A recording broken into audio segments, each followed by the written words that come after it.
In the far reaches of the American frontier, where the land stretched endlessly beneath a burning sky and the wind carried stories no one could prove, there stood a forgotten town called Raven's Creek, a place so quiet that even the sound of a horse's hooves seemed to echo longer than it should.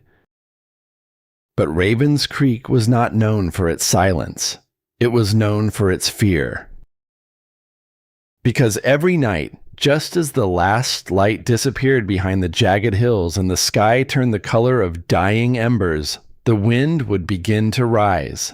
Not gently, not naturally, but with a low, whispering hum that seemed almost alive. And with it came something no one dared to name.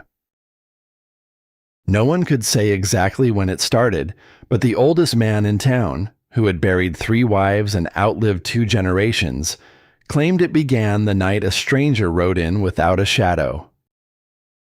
He arrived just after sunset, his horse trembling beneath him as if it could sense something its rider could not, and though the town had seen its share of drifters and outlaws, there was something about this man that unsettled even the hardest souls.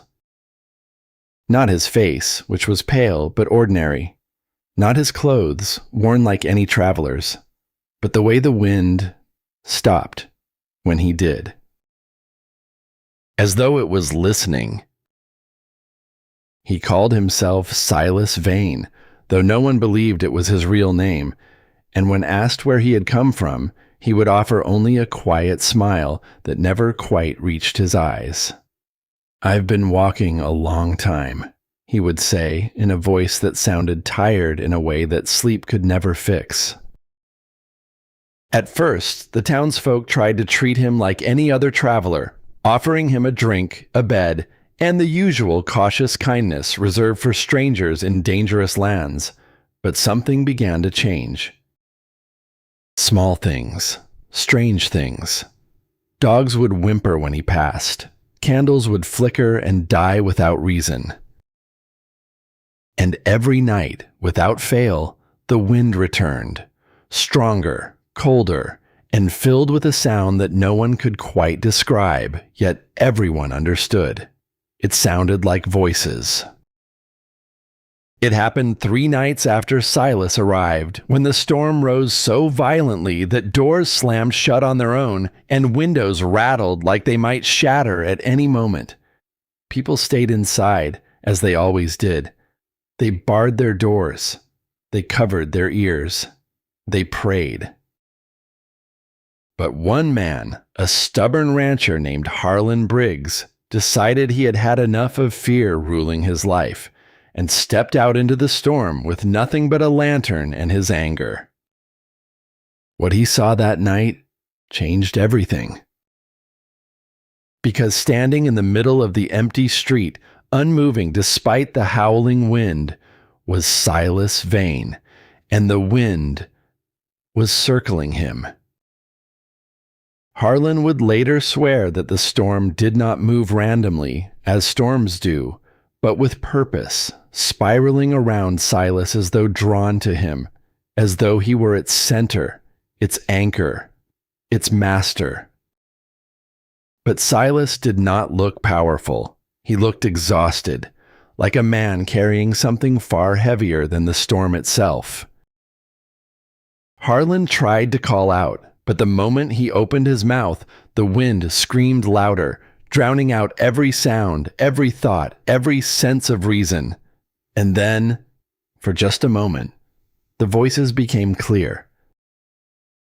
Not one, not 2, but many, whispering, begging, calling out a single name. Silas. The next morning, Harlan found Silas sitting alone on the edge of town, staring out into the empty desert as though he were considering something he had considered 1,000 times before. "You need to leave," Harlan said, his voice shaking despite his effort to stand firm. Silas didn't turn. "I've tried," he replied quietly. There was no defiance in his voice, no anger, only truth. "They follow me," he continued, his gaze fixed on the horizon where the land met the sky. Every place I go, they come with me. Harlan felt a chill that had nothing to do with the wind. Who? He asked. Silas finally looked at him, and in his eyes there was something no man should ever carry. Everyone I couldn't save. Silas told his story in fragments, like a man who had lived too long to remember everything clearly, yet could never forget the parts that mattered. He spoke of a village long ago, swallowed by a storm that came without warning, of screams lost in the wind, of hands slipping from his grasp, of promises he could not keep. And how, when it was over, the wind never left him. "They don't let me rest," he said, his voice barely above a whisper. "They don't let me forget." Each night, the storm returned. Each night, the voices grew louder, not to harm him, but to remind him. The people of Ravens Creek faced a choice they never wanted to make. If Silas stayed, the storm would stay. But if he left, the storm would follow him, and perhaps find another town, another place, another group of people who would sit in fear, wondering why the wind sounded like it knew their names. That night, as the sky darkened once more, the townsfolk gathered in silence. No arguments, no anger, just understanding. Because for the first time, they realized the truth. Silas Vane was not the danger, he was the warning. Before the wind could rise again, Silas mounted his horse and prepared to leave, just as he had done countless times before in countless towns that no longer remembered him. But this time, something was different. Harlan stepped forward. "You don't have to carry it alone," he said. Silas paused.